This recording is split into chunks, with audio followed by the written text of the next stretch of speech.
总算是来。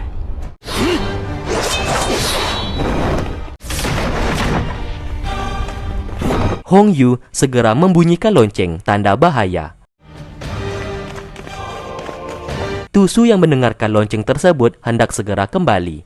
Namun di perjalanan, mereka dicegat oleh pasukan bertopeng. Pertarungan pun tak dapat terelakkan.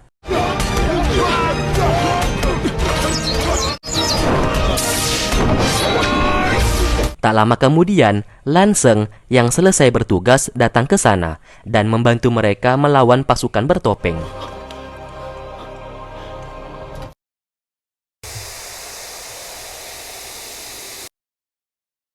Di perguruan Kota Yong, pria bertopeng yang hendak kabur ternyata berhasil dikepung oleh para murid dan sesaat King Su melihat gelang miliknya bersinar, yang dimana hal tersebut menandakan kakaknya, yaitu Guang Mo, berada dekat dengannya.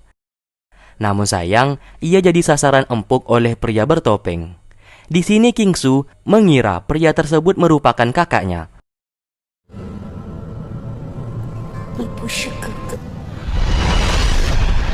Untungnya, Lan Sheng berhasil memukul mundur pria tersebut dan pria bertopeng segera pergi dari sana.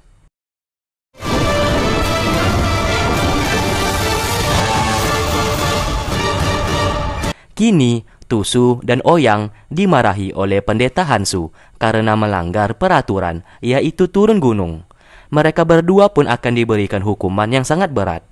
Lan Sheng mencoba membujuk kepala pendeta agar memberikan hukuman yang ringan kepada mereka berdua, karena bagaimanapun juga Tusu dan Ouyang memiliki jasa dalam melawan pasukan bertopeng tadi malam yang hendak memasuki wilayah perguruan Kota Yong. Pendeta Hansu menerima permintaannya dan memaafkan kesalahan Tusu dan Ouyang saat ini. Setelah itu, Lan Sheng mengumpulkan seluruh murid di perguruan untuk segera turun gunung dalam memeriksa kondisi saat ini. Apabila mereka menemukan pasukan bertopeng, mereka semua harus segera melapor kepadanya. Di waktu bersamaan, Nenek Lin datang ke sana. Nenek Lin saat ini ingin menemui pendeta Hansu. Mengetahui Nenek Lin pemimpin desa Yudu, Lan Sheng segera membawanya masuk.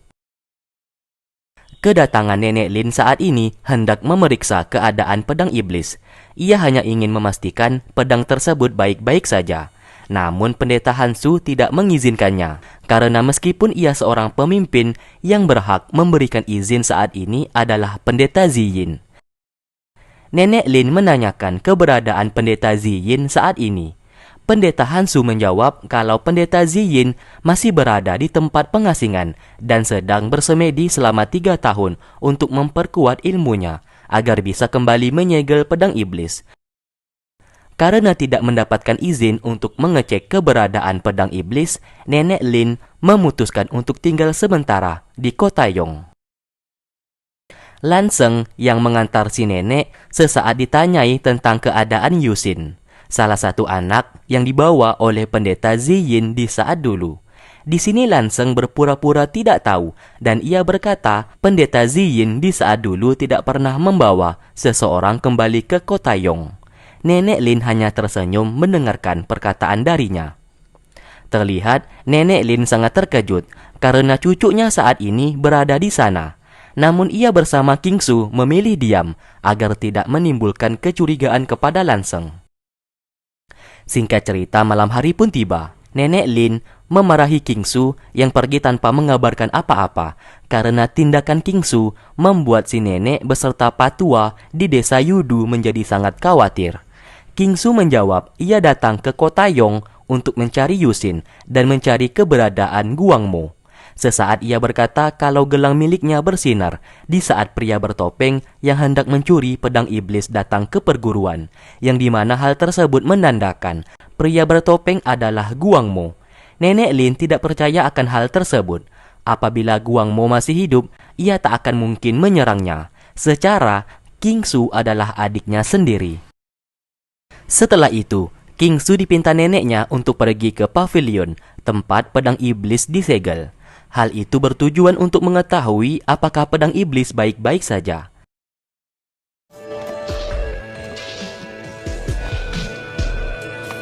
Namun belum sempat King Su masuk ke dalam pavilion, Lan Sheng sudah lebih dulu menyerangnya, yang membuat gelang pendeteksi keberadaan Guang Mo menjadi hancur.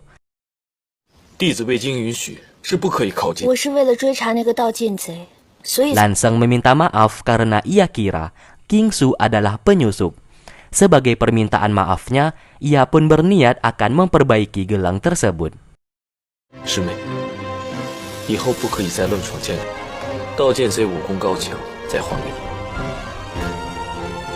Di malam harinya, King Su kembali berkata kepada Nenek Lin kalau semua orang di perguruan tidak ada satupun yang mengetahui keberadaan Yusin.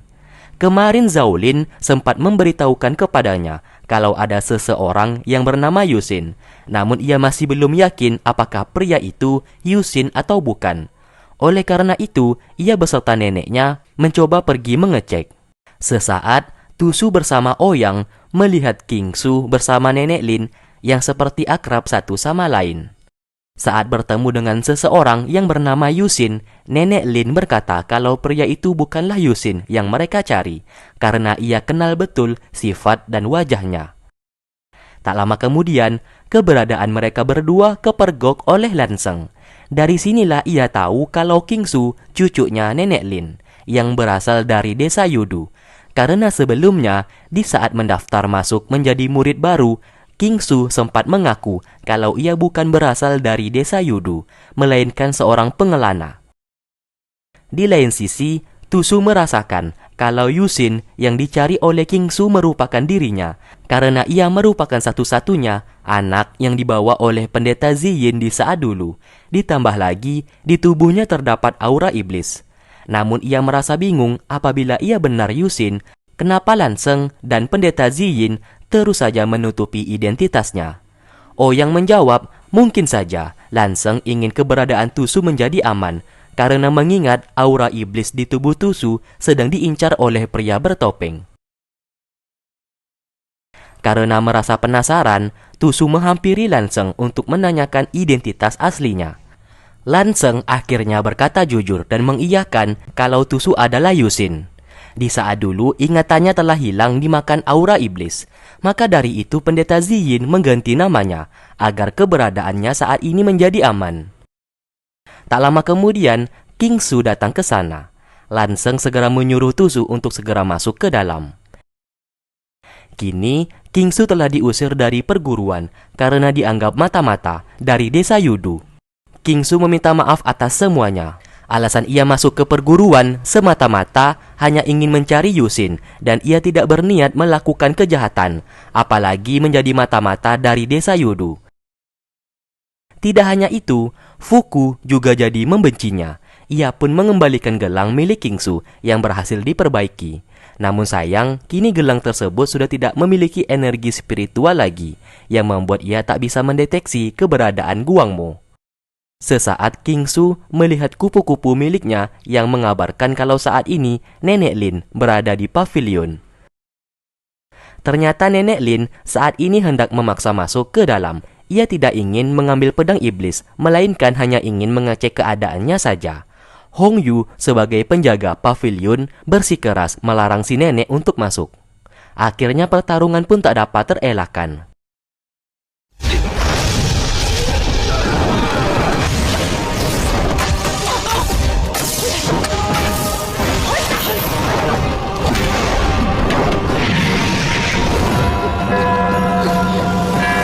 Di dalam pertarungan itu, pria bertopeng lagi-lagi datang ke sana dan memanfaatkan kesempatan untuk mencuri pedang iblis. Nenek Lin tentu saja tidak ambil diam. Ia segera masuk secara paksa dan berhasil menghentikan pria bertopeng. Namun sayang, pedang iblis berhasil diambil oleh pria bertopeng.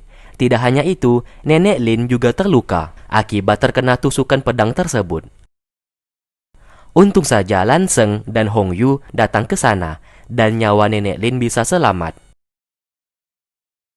Karena tidak berhasil mendapatkan pedang iblis, pria bertopeng segera meninggalkan pavilion. Lan Sheng berusaha mengejarnya. Singkatnya, kini Nenek Lin dalam kondisi sekarat. Lan Sheng datang ke sana dan berkata kalau ia gagal menangkap pria bertopeng. Fuku menyuruh Lanseng untuk keluar dan ia akan membantu Kingsu dalam merawat Nenek Lin. Ia pun memberikan obat kepada Kingsu untuk Nenek Lin. Namun saat ini, sikapnya masih acuh tak acuh dan jutek kepada Kingsu. Sesaat mereka keluar, dan Kingsu berkata ia datang ke perguruan Kotayong hanya ingin mencari Yusin, dan neneknya hanya kebetulan datang ke sana untuk mengecek pedang iblis. Dan ia bukanlah mata-mata atau orang suruhan dari neneknya, seperti apa yang dituduhkan oleh mereka. Mendengarkan hal tersebut, Fuku mencoba mempercayai perkataannya. Tak lama kemudian, Lanseng menghampiri mereka.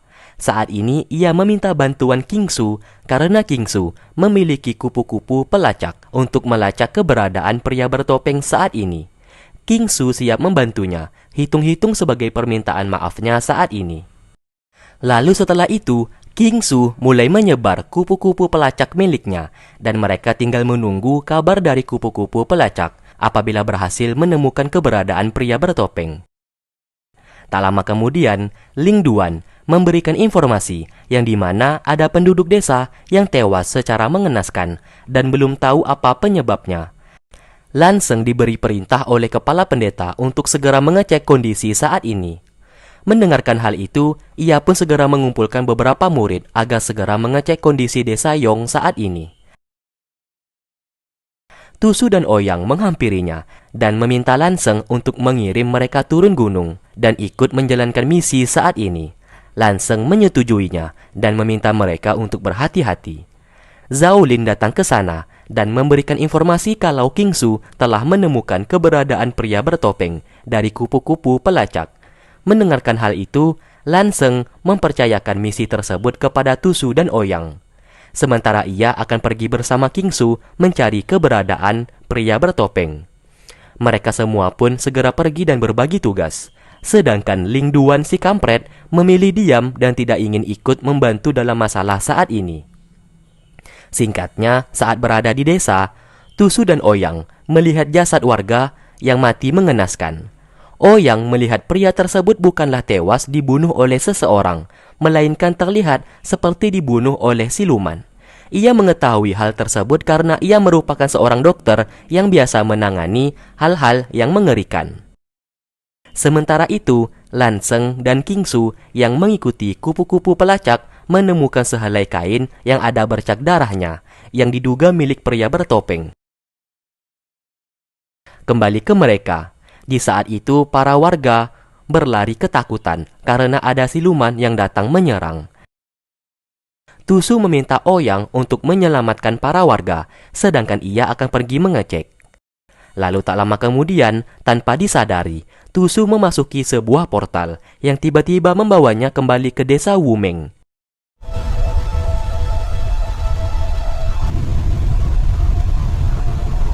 Adegan berpindah sebentar yang memperlihatkan pria bertopeng saat ini terluka. Ia sadar akan adanya seseorang datang ke sana. Ia pun dengan cepat mematikan api tersebut dan bersembunyi. Ternyata yang datang adalah Kingsu dan Lanseng. Kembali ke Tusu. Di sini ia melihat Yunsi kecil yang berlari ketakutan.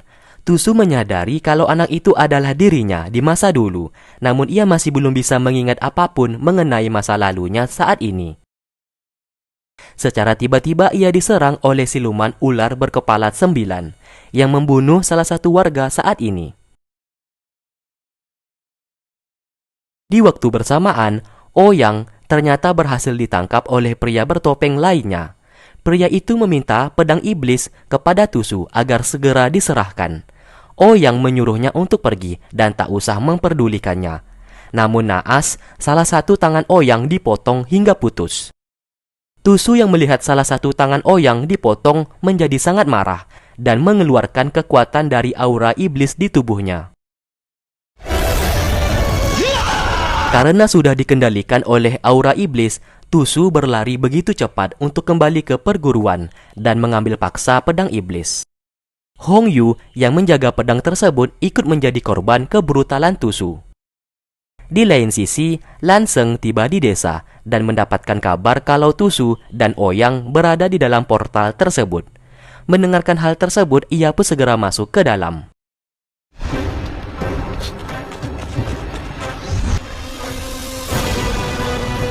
Ia pun harus berhadapan dengan siluman ular berkepala 9 yang dimiliki oleh pria bertopeng. Dan terlihat Ouyang sudah tak berada di sana.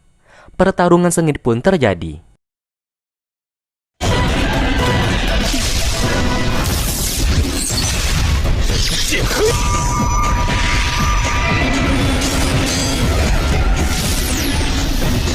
Namun sayang, ia kalah melawan ular tersebut dan hampir saja terbunuh. Tusu yang telah tiba langsung membunuh siluman ular berkepala 9 dengan pedang iblis yang dipegangnya saat ini.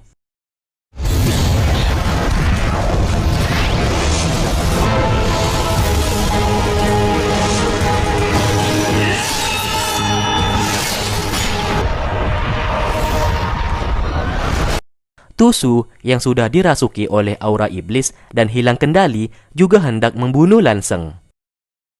Untung saja pendeta Ziyin datang tepat waktu dan berhasil menghentikan semuanya itu. Pria bertopeng yang melihat dari kejauhan memilih pergi dari sana. Singkat cerita, kini pedang iblis kembali disegel, dan segel itu diperkuat oleh pendeta Ziyin yang telah keluar dari semedinya selama 3 tahun. Ia berkata kepada pendeta Hansu kalau ia memiliki waktu 1 bulan saja untuk keluar, dan setelah itu ia akan kembali melakukan semedi selama 3 tahun lagi. Ia meminta pendeta Hansu agar memperketat penjagaan di perguruan saat ini. Tak lama kemudian, Tusu datang berlutut dan memohon maaf atas semua kejadian saat ini. Ia siap menerima hukuman, meskipun ia harus dibunuh sekalipun, ia siap menerimanya. Karena ia hampir saja mencelakai Lanseng. Pendeta Ziyin berkata kalau Lanseng saat ini baik-baik saja, dan ia juga tak akan mungkin membunuh Tusu. Mereka telah menyadari kalau pedang iblis tidak boleh berjauhan dengan Tusu. Apabila jarak mereka sangat jauh, maka aura iblis di tubuh Tusu akan mudah keluar. Oleh karena itu, pendeta Hansu dan pendeta Ziyin sepakat untuk mengurung Tusu di dalam goa dan menyegelnya bersamaan dengan pedang iblis. Tusu siap menerima hukuman tersebut. Kabar mengenai Tusu akan dikurung di dalam goa saat ini telah tersebar luas. King Su yang mendengarkan hal tersebut menjadi sangat khawatir dan segera pergi dari sana. Di saat Tusu hendak masuk ke dalam goa, King Su memanggilnya dengan nama Yusin. Sontak Tusu menoleh ke belakang.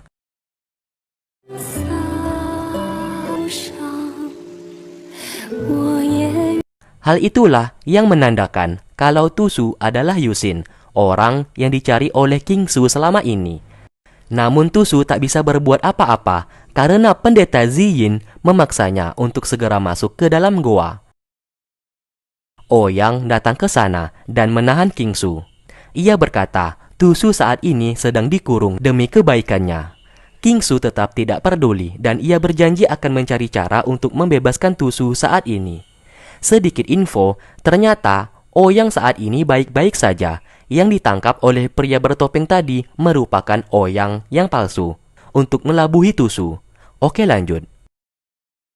Saat berada di dalam, pendeta Ziyin berkata, ia tidak menghukum Tusu, melainkan ia membiarkannya untuk berada di dalam goa agar Tusu bisa lebih berfokus dalam pelatihan bela diri, agar kelak Tusu bisa mengontrol aura iblis di tubuhnya dan tidak dikendalikan lagi oleh aura iblis. Ia pun disegel bersamaan dengan pedang iblis di sana. Saat ini, pendeta Ziyin dan Lanseng yang bisa masuk ke dalam segel tersebut. Ia pun lalu keluar dan menyegel goa itu.